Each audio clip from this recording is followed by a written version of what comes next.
Good afternoon. Today is Monday, the 7th of July, 2025, just after 1 o'clock. Welcome to UK Column News. I'm your host, Brian Gerrish. Delighted to have Ben Rubin with me in the studio. Welcome, Ben.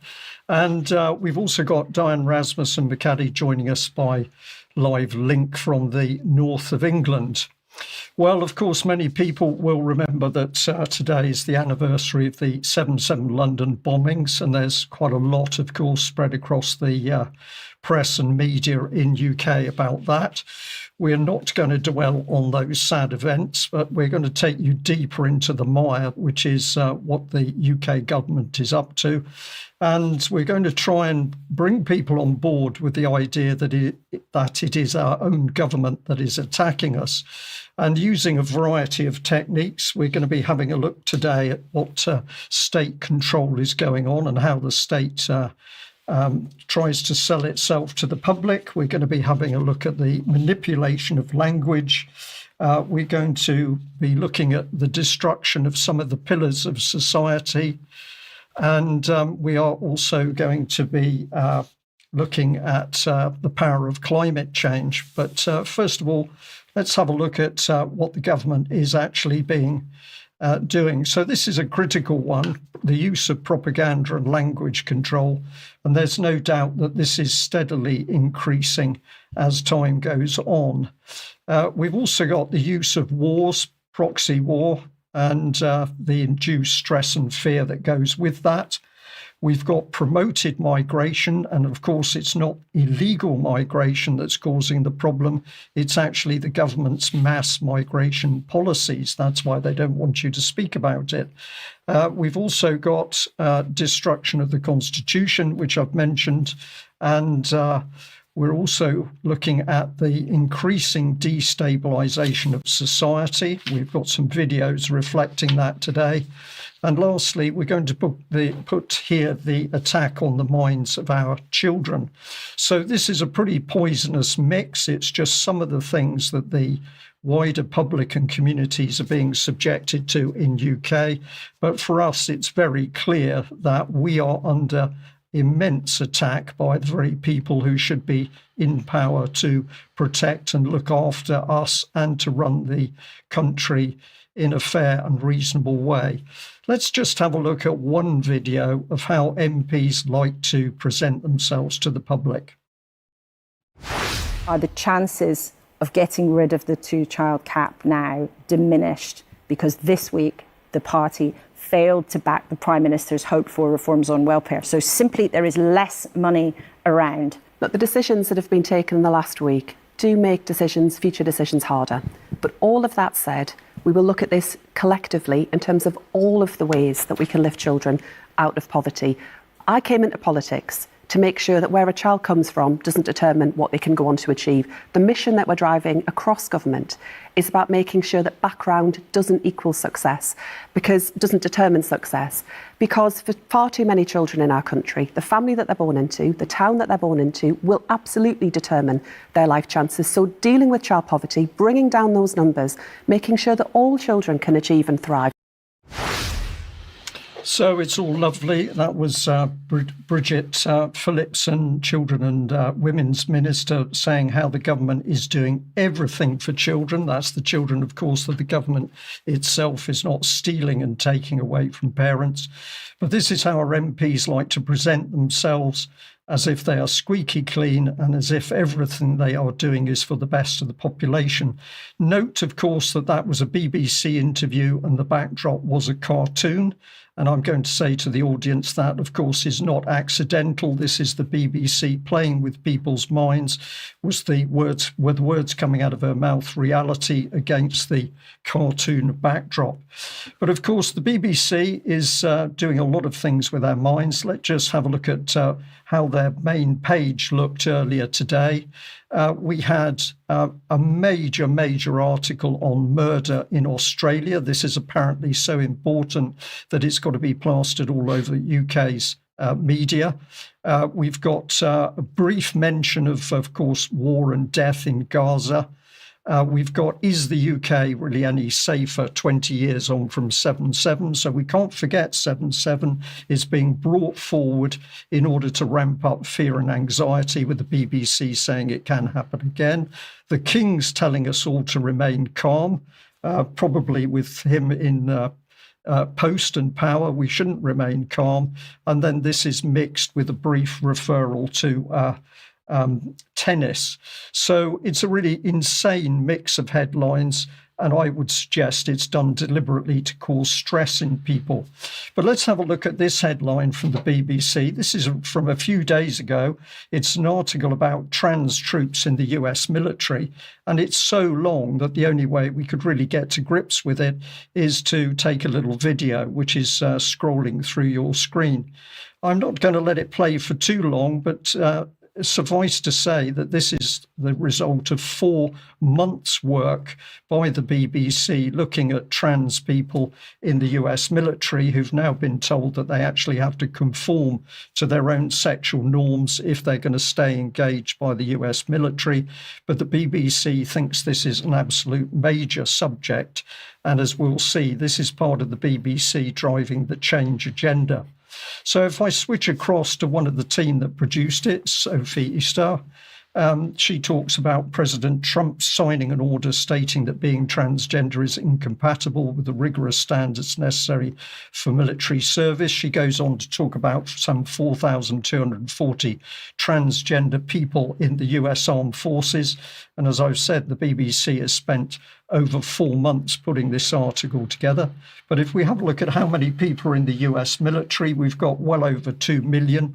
And therefore, we're talking about a major BBC article reflecting 0.2% of the military personnel in America. So this is a deliberate attempt to skew people's impressions as to the importance of this subject. But if we have a look at another one of the BBC journalists, we've got Megan Mohan. And if we have a look at her background, she's the co-founder of Second Source. And if we go and look at Second Source, we find it was founded in order to promote awareness, offer community training and support, and work with organisations to create change. So this is the BBC promoting a change agenda, and in this case it's to do with trans, but of course LGBT is a big part of it. Let's have a look at what happens on the street when people are now clamouring for more and more openness of the trans agenda. And this is a little clip of the arrest of Monty Toms. Good afternoon, everyone. This is E Speaks Freely, and today I am out in central London for a Pride Parade that is absolutely taking over the streets. It is huge. Oh, there's police officers. Where are they? There they are.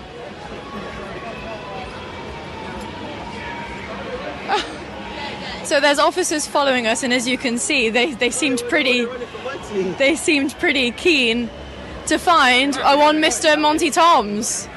Which way are we going?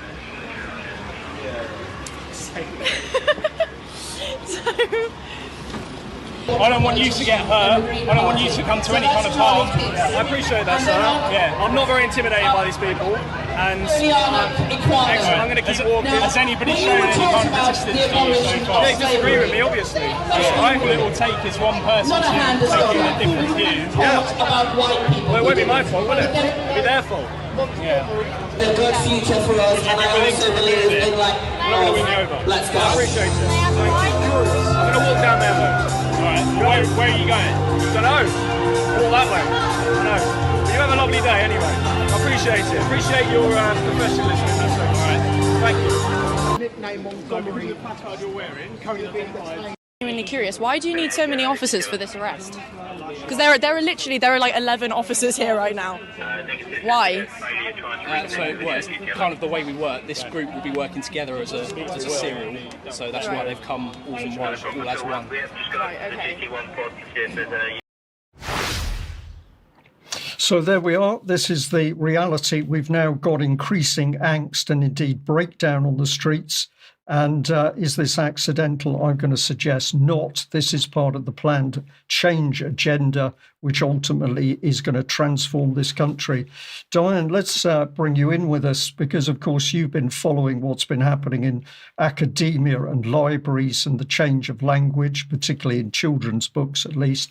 But this control of language is absolute key to the way the government is controlling the wider public. Thanks very much, Brian. And hello, Ben. It's good to be here today. I will be coming back to the control of children's minds through language and library books later on in the program. But first, I would like to talk about change and language and control overall. And this starts with this conference that I attended over the weekend, which is the Academy 2025 conference, sponsored by Ideas Matter. I went last year for the first time. It's kind of an academic, intellectual conference that's held every summer with themes like politics and literature and history. Last year's theme was about the end of civilization. This year was slightly more cheerful with the theme of upheaval and asking the question, why does politics need a new language? And I think there are a lot of discussions over the weekend that might have explored whether or not we actually need a new language or, kind of what is happening with language in general. So I just want to pull out a couple of things that I found particularly interesting from the conference. And then I'd like to just reflect a bit on what I heard and maybe get some ideas from Brian and Ben about this. The opening keynote speaker was Professor Frank Furedi, who was at the conference last year. This year's talk was called The Search for Home in an Alienated World. And this is based on a Substack post that he posted on Saturday morning, and he's been working on this idea quite a bit lately. When we talk about the idea of what alienation means as a definition, which was originally a Marxist term, and over time it's kind of, as he said, kind of floated over into populist language. But essentially the problem that we're facing now with this idea of alienation in society is that the common shared reality that we've experienced in the fairly recent past has gone away, that we still need a shared reality, but that we're losing that because of this estrangement that we're feeling in today's world, and that some of this seems to come from the control of language and the imposition of language that our governments have placed on us. So starting in 2020, for example, we all know the new language that came out, like the technocracy, COVID language related to things like new normal, social distancing. So it wasn't about physical distancing, although that was part of it. The idea is that we are supposed to be socially separate. Even redefining the term vaccine, right? Vaccines were supposed to originally, we thought, prevent something. And then we find out that no, actually, they don't prevent anything at all when it comes to so-called COVID and so-called vaccines. We see the Trump's language, his confusion that Trump creates with all of the overwhelming language that he uses. And there's a lot of Trump language, including social media posts and in other places. Even the term two-tier Keir has sort of influenced highly the public opinion of Keir Starmer and what he's done so far for his first year as prime minister. And what he sort of said is that because of these language changes, one of the things that's happened is that we're no longer supposed to be proud of the community that we live in, that the quest for home is a normalized thing where we used to kind of have a sense of home, maybe whether it was where we grew up or where we live currently, but that we can't have that sense of home anymore. And we've lost cultural connection and we've lost emotional connection to where we used to be able to say that these are the groups of people or individual people that we love and care about. And we're not supposed to do that anymore because that then excludes people. And with this language of inclusion, saying that we're supposed to include everyone everywhere, that actually creates isolation and a lack of a sense of community. And he made an interesting point that the idea of discrimination, which is basically illegal now in some ways, is that it used to be good. It used to be good to say that it was discriminatory, to that you had made a discriminating choice or a discriminating idea about what you were doing or the people that you're associated with. But that this imposed language leads to make us think that discrimination is automatically bad. Imposed language leads to this alienation because of this forced sense of, the definition of exclusion and inclusion being inverted and so on. All of these things that we're seeing in corporate policies and what the government is imposing on us in terms of hate crime incidents and so on.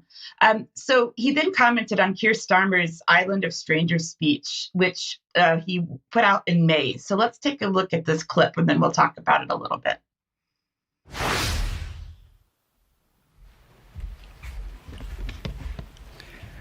Good morning. I'm doing this because it is right, because it is fair, and because it is what I believe in. Let me put it this way. Nations depend on rules, fair rules. Sometimes they're written down, often they're not. But either way, they give shape to our values, guide us towards our rights, of course, but also our responsibilities, the obligations we owe to each other. Now, in a diverse nation like ours, and I celebrate that, these rules become even more important. Without them, we risk becoming an island of strangers, not a nation that walks forward together. So when you have an immigration system that seems almost designed to permit abuse, that encourages some businesses to bring in lower paid workers rather than invest in our young people, or simply one that is sold by politicians to the British people on an entirely false premise, then you're not championing growth, you're not championing justice, or however else people defend the status quo. You're actually contributing to the forces that are slowly pulling our country apart. So he received some pushback from this speech. And the reason for it is because some people felt that it referenced back to the former MP Enoch Powell's so-called Rivers of Blood speech, which he delivered to a conservative association in Birmingham on the 20th of April, 1968. And we'll put the full text of the speech in the show notes in case people are not familiar with it. But just to quote from one paragraph of the speech, that when he said, "It almost passes belief that at this moment," and this was 1968, 20 or 30 additional immigrant children are arriving from overseas in Wolverhampton alone every week. And that means 15 or 20 additional families a decade or two hence. Those whom the gods wish to destroy, they first make mad. We must be mad, literally mad as a nation, to be permitting the annual inflow of some 50,000 dependents, who are for the most part the material of the future growth of the immigrant descendant population. So Keir sort of went back on this, and he said in June, and this is a statement from an interview, he said, "I wouldn't have used those words if I had known they were or even would be interpreted as an echo of Powell. I had no idea, and my speechwriters didn't know either."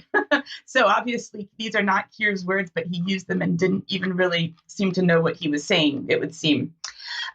Something else that I want to bring in from the conference, and I'm going to go back to this book later and hopefully do an interview with the author. This book is called The Memorizers, and it's by a lady from Northern Ireland called Rosemary Jenkinson. And she was a very interesting person to speak to. And she gave me a copy of her book to read. And just to read from the back cover, it says it's basically a dystopian satire fiction novel. And it says, "Your truth is the wrong kind of truth." And that's at the top of the back cover. And it says it is a blistering portrayal of World War III and a satire on the West's current assault on free speech. Jo, who's the main character, is a journalist reporting from the front line of a war-torn country. One day she wakes up in a hospital after being caught in a drone attack. The problem is she can't remember the story she was covering. And it has a satirical government warning on the front right before the book starts. And it says the book comes with a Class A mental health warning. It may propagate deleterious desires for individualism within the reader. We can't have that on in 2025 in the UK. It may lead to disaffection within society. And whosoever circulates this book with a view to undermining government authority will be subject to state sanctions. And so what are we seeing now? Well, we're actually seeing this taking place in real life. If we look at just over the weekend, we saw from Angela Rayner, our deputy prime minister, said that she is going to put the banter police in your office. And this is a headline from the Daily Mail from over the weekend. "Watch what you say by the water cooler. The workers' rights bill pressures firms to spy on so-called inappropriate conversations, and this is the employment rights bill, in which case employers must try to protect their staff from harassment by third parties. So we're seeing, once again, here's just, ultimately the control of language in your office, in your home, and so on. And just to leave this segment with something that was in my hotel room at this conference over the weekend, a quick photo of it. We see here even the manipulation of language even within your hotel room.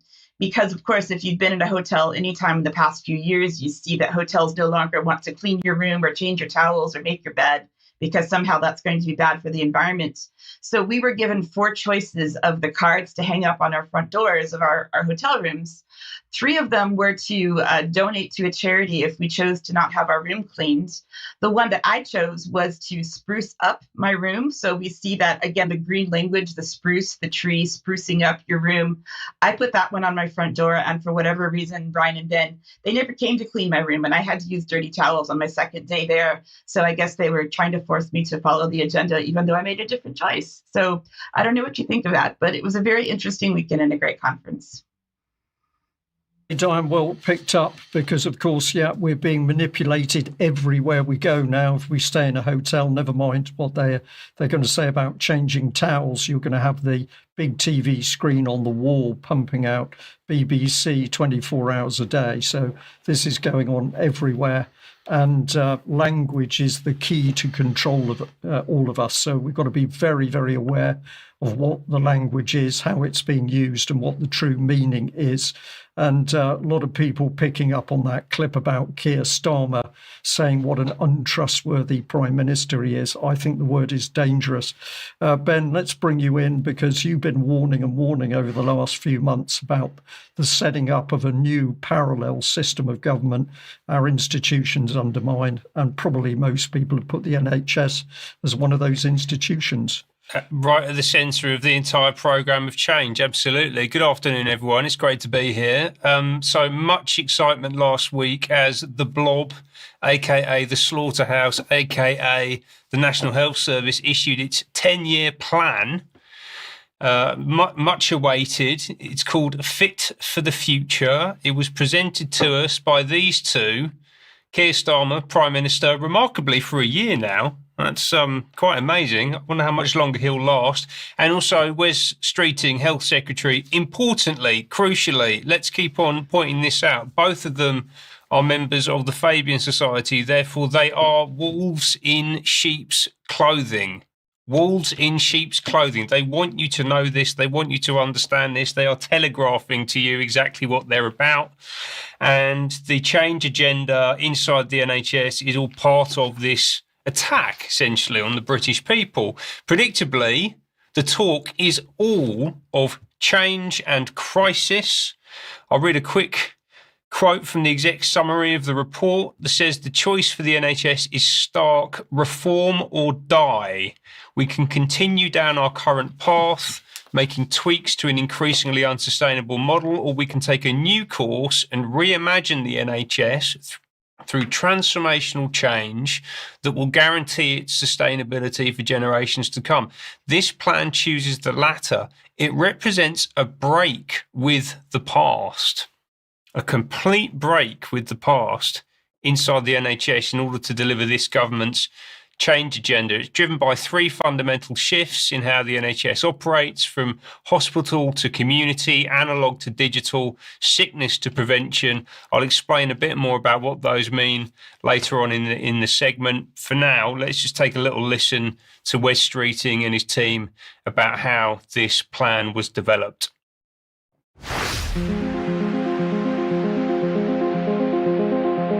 In 2025, the government published a 10-year health plan for England. The plan outlines the changes that need to be delivered to make the NHS fit for the future. To understand what the public and health and care staff want to see in the plan and inform its development, the Department of Health and Social Care invited staff and users of the NHS to discuss what they wanted from a future NHS. This conversation received over 250,000 contributions from members of the public and NHS staff.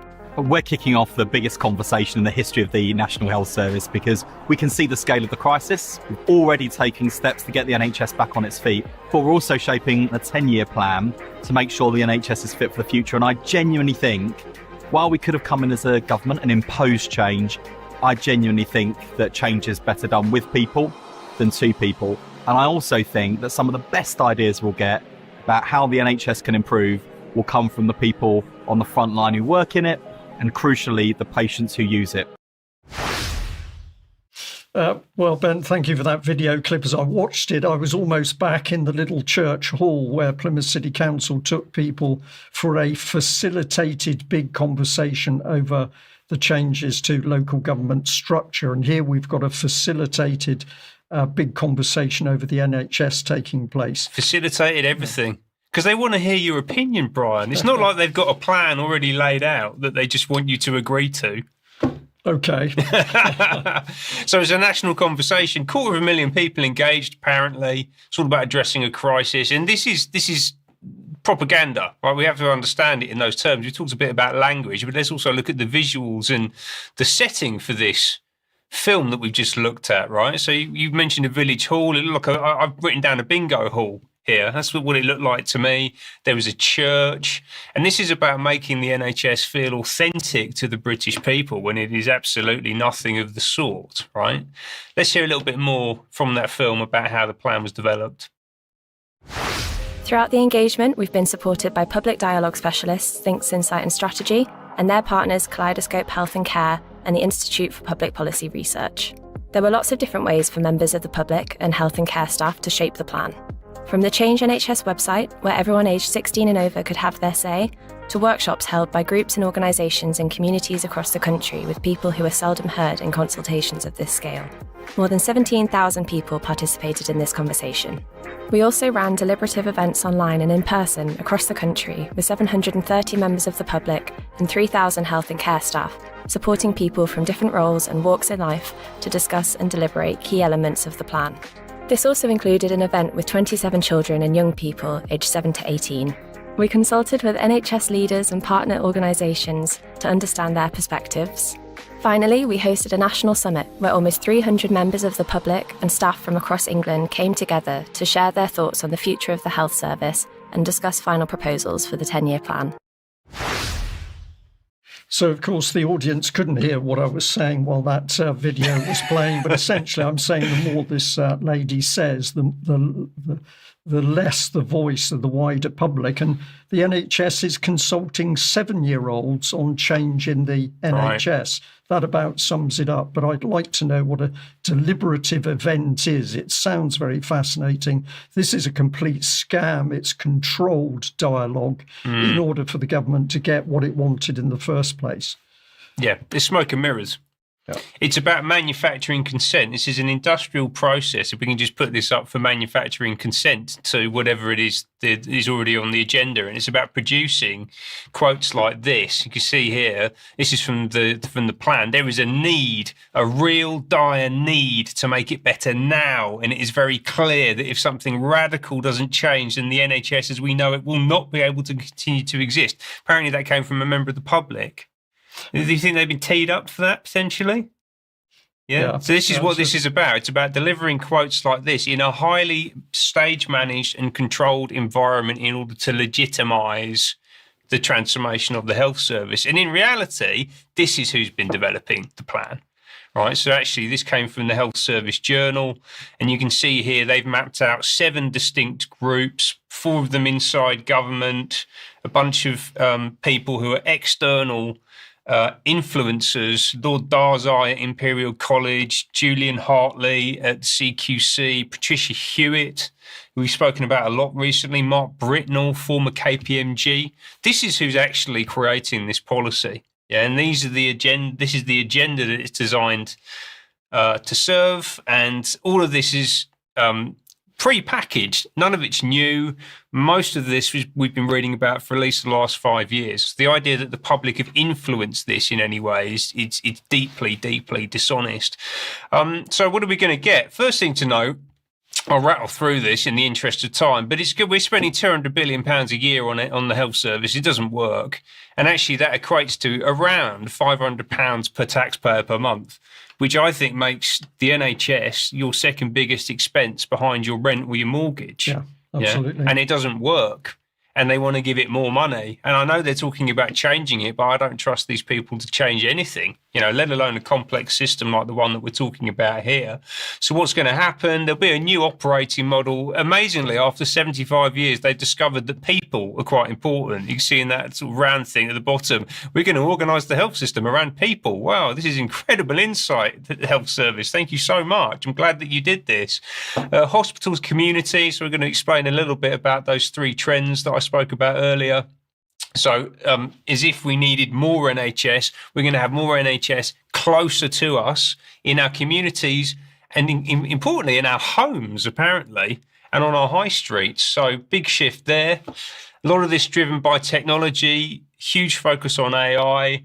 They're absolutely dead set on this single patient record. This is an extraordinarily dangerous development. I know this is all presented about cost saving and efficiency, but it's not. It's about control. It's about surveillance. The shift from sickness to prevention. Difficult to disagree with a lot of the things that they're promoting here, but also difficult to give any credibility to this when they're saying that people should be smoking less and drinking less, but on the same time, the NHS is rolling out things like RNA vaccines and Ozempic and euthanasia and all of the other horrors that we've seen over the past few months, with no doubt more to come. Huge investments in technology, all of this coming from external companies in AI, data, genomics, genetic engineering. We talked about that a couple of weeks ago, this biotechnological industry that they're building. And they are rolling this out quickly. They talked about this idea of the faster spread of innovation, getting the basics right, moving these things out into the system as quickly as possible, developing a pro-innovation regulation environment from the MHRA. Yeah, so that worked really well during COVID, didn't it? Yeah, let's get stuff. It's a market enabler. It's not a regulator. And finally, despite the fact that we're ploughing hundreds of billions a year of tax revenues into this, they're also still going to be going to leverage private sector investment, particularly around neighbourhood health. And under the Blair regime, the PPI that we paid about £300 billion for £50 billion worth of services. So, they clearly haven't learnt their lesson. They're doubling down. And my view, as far as the health system goes, is that we should frankly shut the whole thing down and start again. There are many people who say that, and I think that's a dialogue we can have in the days to come. But let's get on to something which is very important, and that's a huge thank you to everybody who supports the UK column with a monthly membership or making donations or purchasing through the shop, because you are the ones that keep the UK column going. And it's been your immense support that's allowed us to reach next year, 2026, our 20th anniversary. So huge thank you to everybody who's making that financial input to keep UK column going. Now, we've got an advert here for Germ Warfare tonight at 7 p.m. And that's Andrew Treglier. And we know that Germ segments are going down extremely well. So if you haven't seen one of those, do tune in. If you have seen one, join him anyway, and that will be very good. Now, tomorrow at 1 o'clock, an interview that I did with a retired journalist, Eugenie Verney, will be going out. She is an amazing lady talking about a really incredible career in some of the more left-wing papers, some of the very big papers, what she saw and what she learnt from that career. And some of the conversation is comparing her experience during that time with what we now see happening in the press and the media. So watch out for that interview, which will be at 1 p.m. tomorrow. Now, Diane, I look to you for this one, 10th of July, Edinburgh. They're burning books again. What have you got? Yes, I'm giving a talk for Common Knowledge Edinburgh this Thursday evening. So if you want to join me, please do so. And I'll be talking about a lot of the things I've been covering about libraries the past few months on UK Column, but a lot of other topics. When I say that they're burning books again, the problem is that they are literally removing books out of university libraries, which should be free based on free speech and academic freedom, while at the same time accusing us of burning books in front of children that contains pornographic content and other types of things that we don't think that we should be seeing because it's not age appropriate. So I'm going to be exposing the hypocrisy and some of the ideology behind what's going on and talking about a book that I'm actually writing on this topic. So please join me on Thursday evening. Excellent. Thank you very much for that. We're also reminding people of our UK column on location in York. That will be Saturday, the 18th of October, 2025. We're still teasing over the release of tickets. That will be announced, and we're going to encourage as many people as possible to come to this event, because if we have another successful on location, we're going to look to try and undertake our weekend event for our 20th anniversary next year. So UK column on location in York is a very, very important event. Lovely city, absolutely beautiful hotel. More details on that closer to the time. Now, we've also got the Regional Sovereignty versus Devolution Dissident Meetup for the Southwest region. That will be Sunday, the 20th of July, 9:30 to 4:30. And that's the Field of Dreams, Exeter EX49JL. So have a look at our show notes for more details on that. We've also got the Thetford Truth and Freedom Beer Festival. Now, quite a small event in its overall capacity, but this is getting people to be together to swap ideas and information and have a good time, which has got to be a good thing. We've also got another Freedom Festival coming up, which is 1st to the 3rd of August. That's in Leicester. I think very competitive rates there. Some great speakers, including Andrew Bridgen and John O'Looney, plus music, and obviously great people on the ground, so you can mix and have fun and learn. And then the Freedom Music Fest, 22nd to the 25th of August, 2025, with lots of good music there. That's the bank holiday weekend, and UK column team will be there. So where do we go from here? Well, we're going to bring your mind back to our warnings about what the government is up to. And in 2025, there is only one thing on the minds of the UK government cabinet members, and that is war. Let's have a look at John Healey. We'll only watch a minute of this clip, but he does get quite fired up. It's almost like going back to the 1940s with a certain orator who was present overseas. Let's have a listen. The world has changed.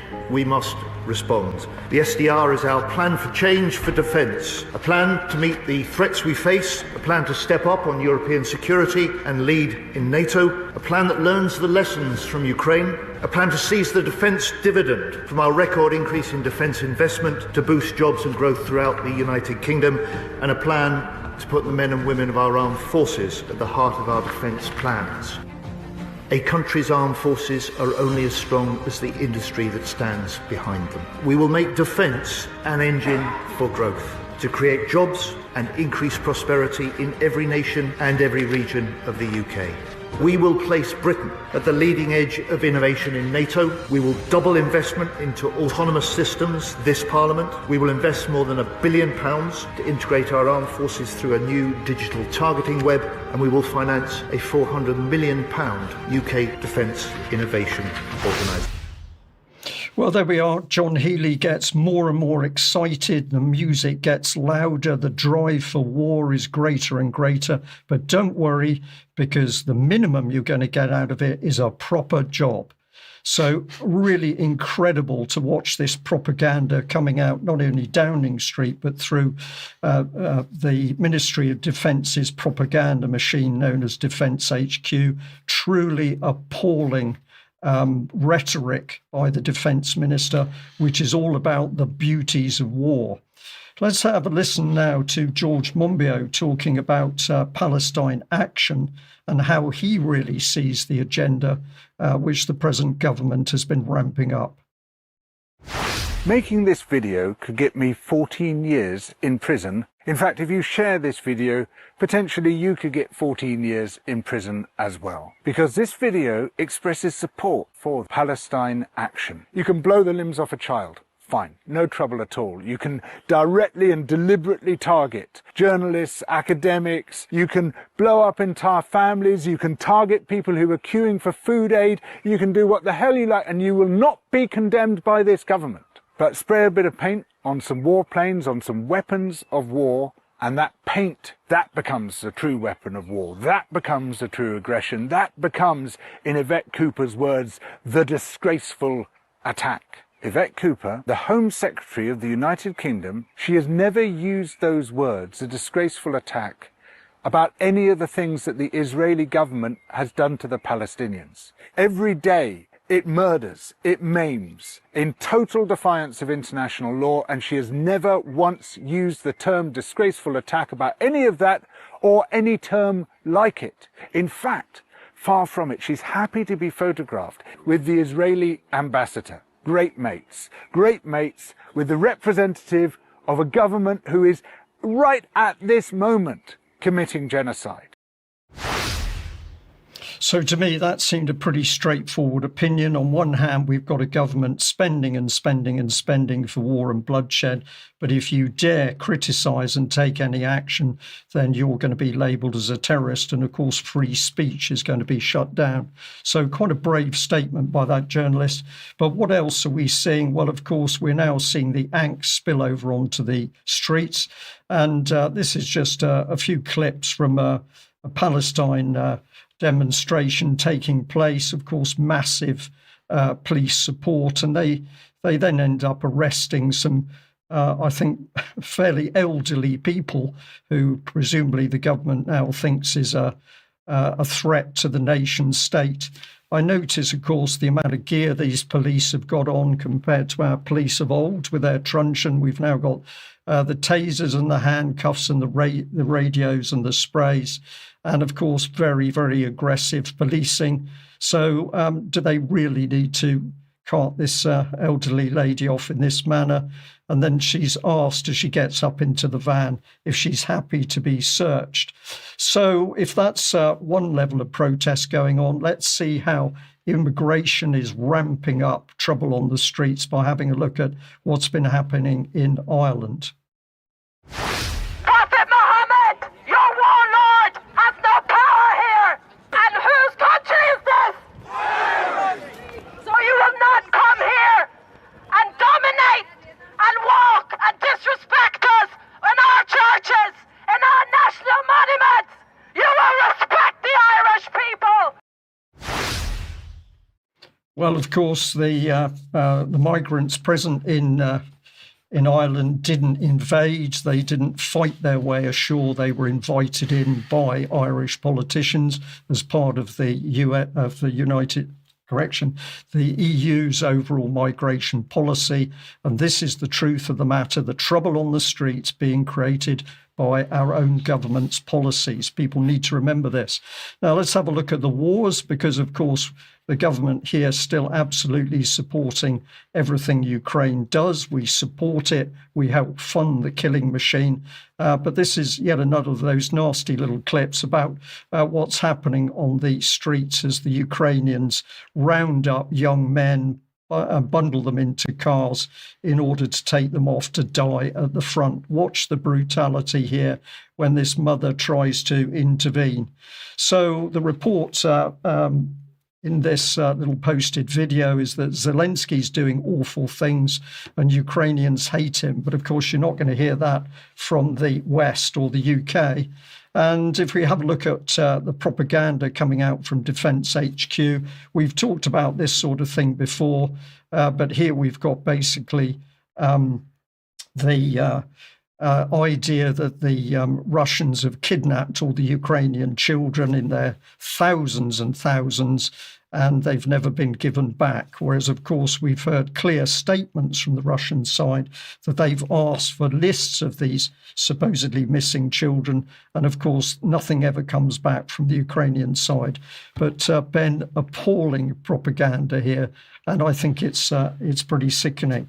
So that's just a little summary of the sorts of things that the UK government is getting up to.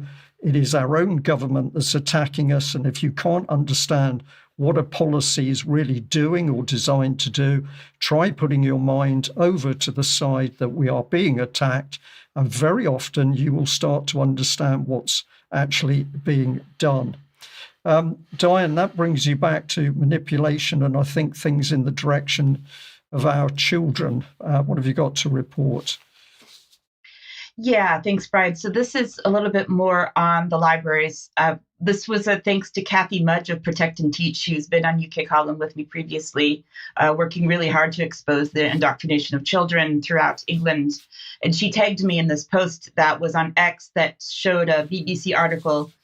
The headline on Friday, the 4th, when it was first posted on the BBC website, was "Trans Books Banned in Children's Library Sections." I do want to remind everyone that there are no banned books in the UK, but there are potentially collection decisions that can be made for age appropriateness in libraries, which is very different. The same article on the same link on Sunday, when I looked at it again, had a completely different headline. At this point, the headline was "Backlash as Reform Claims Trans Books Removed from Children's Library Section." Well, so The Guardian was also reporting on this story. And what that said in their headline was that a Reform councillor's boast about removing trans ideological books from children's library sections falls flat. Paul Webb, who's a Reform UK councillor who I'll come back to in a moment, said he ensured books and material were pulled from children's section of Kent libraries, but it emerges they were never there. Well, big surprise. All of this was actually misleading when we look at the headlines that were put on these mainstream sources. So I want to look at what actually was posted and what actually happened in the library based on what I was able to find out. Paul Webb, according to the BBC, is Reform UK's communities portfolio holder who oversees libraries. He said that the alleged removal of transgender-related books from the children's section of the libraries in Kent came after a, quote, concerned member of the public contacted him about what was seen in a particular library in Kent. So Paul Webb posted this video on his X account. Good evening, everybody. Paul Webb here, your Reform UK Cabinet Member for Communities and Regulatory Services at Kent County Council.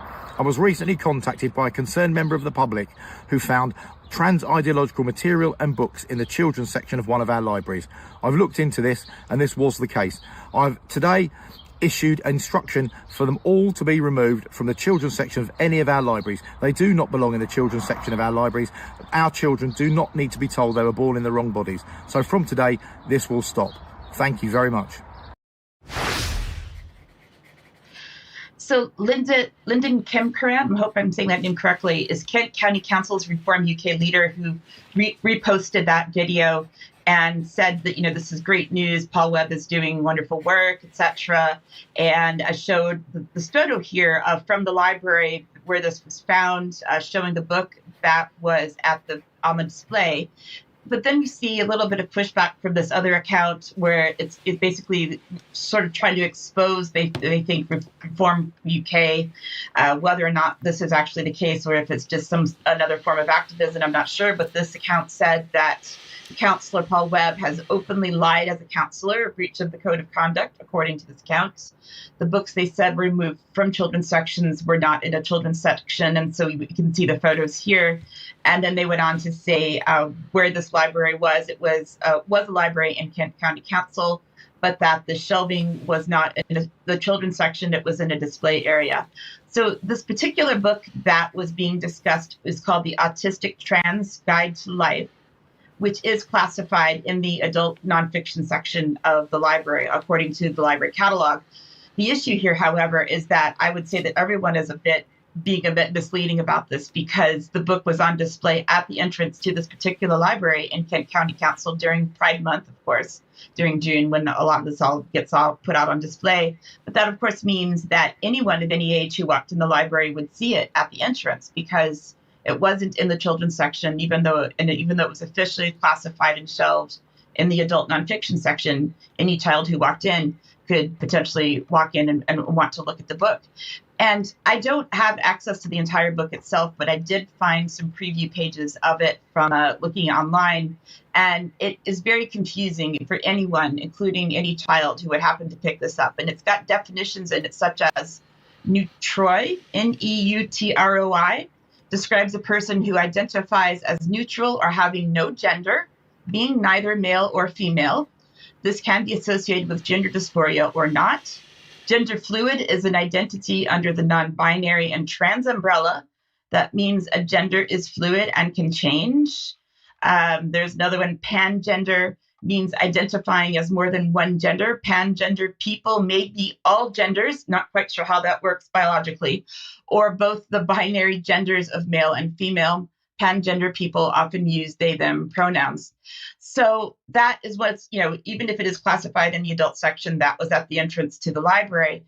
And so I decided to take a look a little bit more into the Kent County Council Library catalog to see what is actually being classified under trans, because I know for a fact that libraries all over the country are doing this. And so I just pulled up two examples here from the catalog in Kent County Council. One is a book called Beyond Magenta, Transgender Teens Speak Out, where this woman, Susan, she interviewed trans young people, basically transgender or gender neutral young adults, and talked about how to represent them. And what we see here under the subject section of the library catalog record, the subject heading, which is the official sort of classification based on keywords and terms that are assigned from an official vocabulary that libraries use all over, is Transgender Youth United States Juvenile Literature, Transgender Children Juvenile Literature. So juvenile literature means, in this case, as well as teenage nonfiction, that it would in fact be placed in the children's section of the library.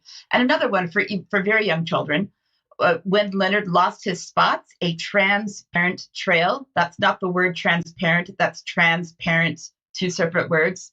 What happens when a beautiful lioness discovers she was born in the body of a male leopard? The family is shocked, the transition begins, and an amazing story unfolds. Narrated by a young cub, When Leonard Lost His Spots is a sensitively crafted story that exemplifies how open communication can pave the way to acceptance in an ever-changing world. Join Leonard, Leona, and Cub on this unique journey. And again, here we see the subjects are listed as transgender parents under juvenile literature, transsexuals, juvenile literature, children of transgender parents, juvenile literature, and children of transsexual parents, juvenile literature. And so again, these are just two examples, and I'm sure there are many, many more in Kent County Council and in libraries across the country where there are these sort of trans books, or whatever you want to call them, being placed in front of children. So I think that both the BBC and The Guardian were being very disingenuous in saying, oh, this isn't actually a children's book, that there's no such thing, and this is all a lie, and Reform is lying, and so on. But I'm going to continue to investigate this, and I have at least one meeting set up with one Reform UK councillor to talk about what's going on, and hopefully I'll have some following reporting on this next week, Brian. Diane, thank you very much. And your report having an effect on our audience, as we can see from the chat box, people picking up how really, really dangerous this is, and of course how vulnerable the children are. So please keep up your research, and we will continue to keep warning about what's happening. Anybody who's tackling this, doesn't matter what party you're associated with, if you start to do the right thing, then you deserve support. So well done, anybody who is out there trying to stop this pernicious agenda attacking the minds of children. Now, let's just hop across onto the subject of climate change and CO2, but I just have to bring in a reference again to Sophie Istau, who's the freelance journalist who was involved in that massive BBC piece on transgender in the US military, because what I discovered is that she'd also done this Sounds audio interview, which is about the production of CO2 and the worsening of climate change as a result of war. So nothing from the BBC over the millions of dead and wounded in Ukraine. They're just worried about how much CO2 has been produced from the explosions. Quite sickening, Ben, but take us away with a deeper look into matters climate change. Absolutely. It's unsurprising, but certainly sickening. So we're going to have a little look at the climate gravy train, and we're going to focus on London and the last weeks of June, actually, because London Climate Action Week touched down. And as you can see here, the United Nations Sustainable Development Goals arrayed there in the centre, telling us what this is really all about, right? So this is the UN, the World Economic Forum, the Global Public-Private Partnership, the partnership between money and power, what is driving the climate agenda. And this was overseen by this gentleman, Mete Choban, MBE, Deputy Mayor of London for Environment and Energy, who was saying, "I'm incredibly proud to have overseen the biggest ever London Climate Action Week with over 700 events over the week and 45,000 people engaged." Right, that is absolutely astonishing. And regular viewers will be familiar with Choban because we first came across him just over 2 years ago now, as he was the co-host of this event with Tony Blair and his institute, talking about the future of Britain, where Tony Blair and Choban as co-hosts. I mean, it's a remarkable accolade for a young man in his early 30s to be put up there alongside Tony Blair. Basically laid out their vision for the future of the country, and Keir Starmer, then leader of the opposition, basically turned up at the end of the day and said, "Yes, I agree with what Tony said." You know, so that tells you a lot about where the agenda's coming from. And then we uncovered My Life, My Say, the youth charity, which is being used to radicalise the nation's young people, to align them with the global technocratic agenda, to manufacture consent to all of these changes that are happening across our society and our economic and our political systems, that was essentially teed up by the US State Department, MI6, NCS. You got David Cameron sitting there in the background of the National Citizen Service, UK Youth, which is overseen by Princess Anne, two branches of the Rothschild family, Tortoise Media, Mete Choban, sitting there in the middle of all of this, now overseeing the Showpiece London event for climate change. If that doesn't explain to you what's really going on here, then I don't know what will, to be honest with you. We'll keep pushing it. Yeah, I mean, we got to look what's going on, everybody. And where best for us to go to get some insight into the shiny, happy people of the climate agenda than to Gold's House at Freud's Communications. Let's have a little look at what happened on the day.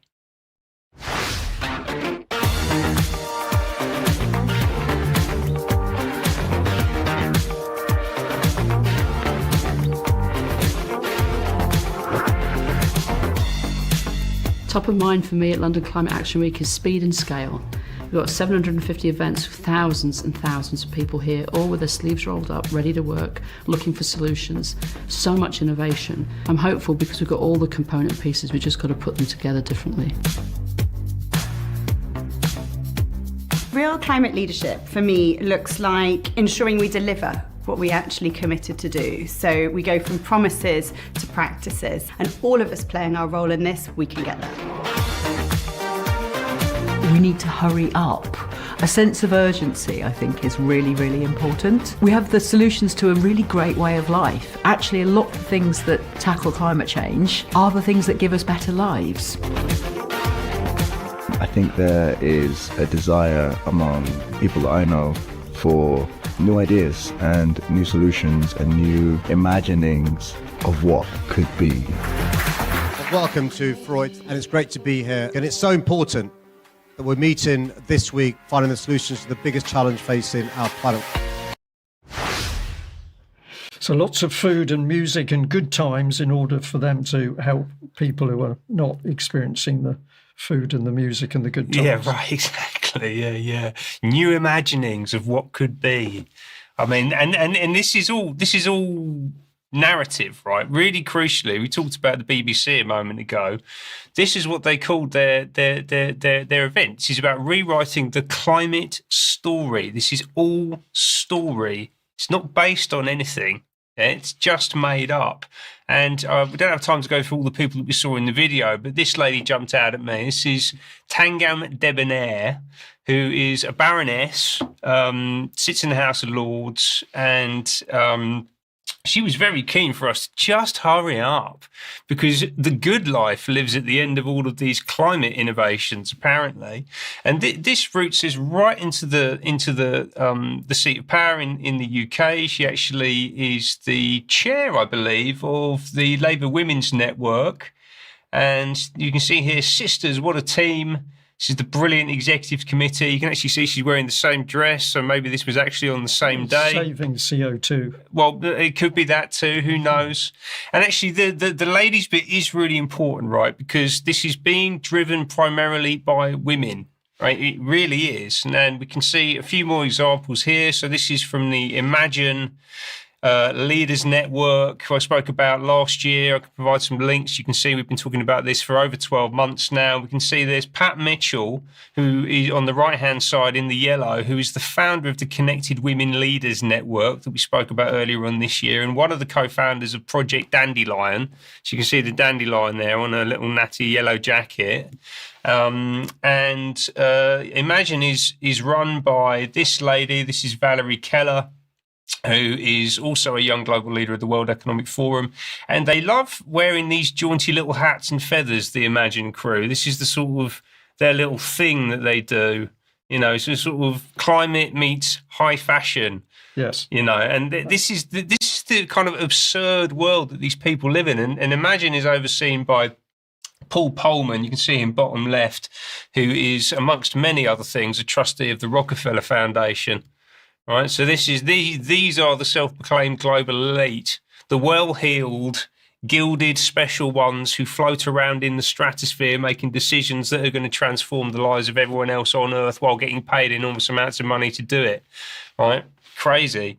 Also, we had, importantly, ISWE, and there we saw Rachel Kite, who's the UN Special Representative on Climate Change. She was also in that Goals House video. Mary Robinson, who's chair of the elders, also founder of the Dandelions, wearing her dandelion. She was at the ISWE thing. This was all paid for by the Wellcome Collection, by the way. So a lot of the money flowing into this is from charitable foundations, philanthropic wealth.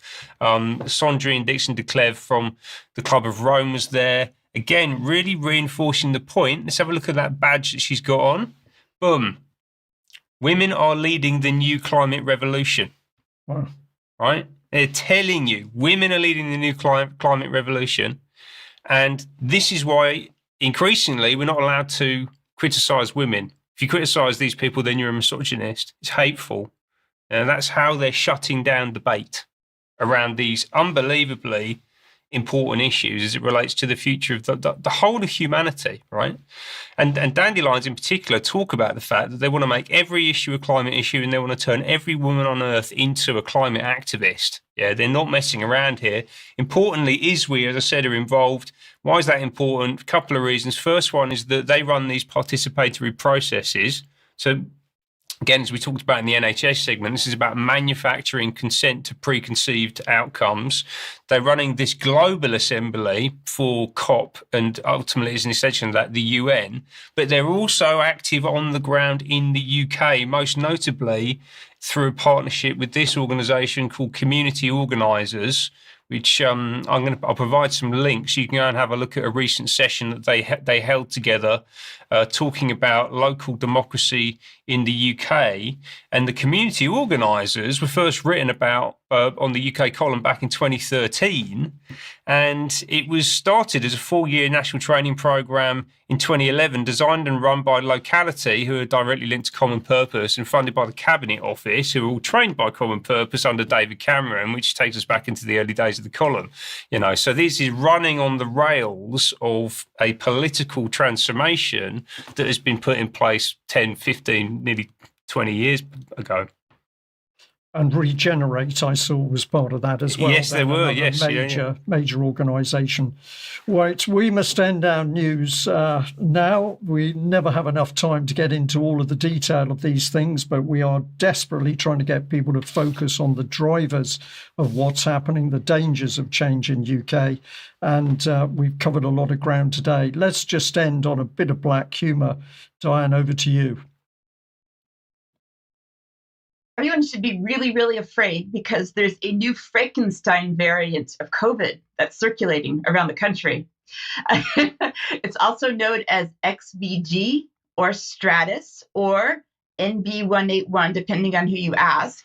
But apparently, according to a dermatologist who owns a skin clinic, it's a descendant of the JN1 Omicron subvariant and carries several mutations in its spike protein, enhancing its ability to bind to human receptors and potentially evade immunity from previous infections or vaccinations. And it says it's highly contagious. However, it also says, according to one article, many people may not realize that they even have COVID. But for those displaying symptoms, you might actually get a sore throat. So be careful, Brian and Ben. You might get a sore throat. You might get a Frankenstein virus. And Be then afraid. I don't know what happens. Be afraid. Be very afraid. Or maybe not. We must end there. Ben, thank you very much for joining me. Diane, thank you. For all our members of UK Column, we'll be back for UK Column Extra in just a few minutes. For the rest of the viewers, wherever you are in the world, thank you so much for joining us. Join us again for the news on Wednesday. We'll be back then at 1 o'clock. See you then. Bye-bye.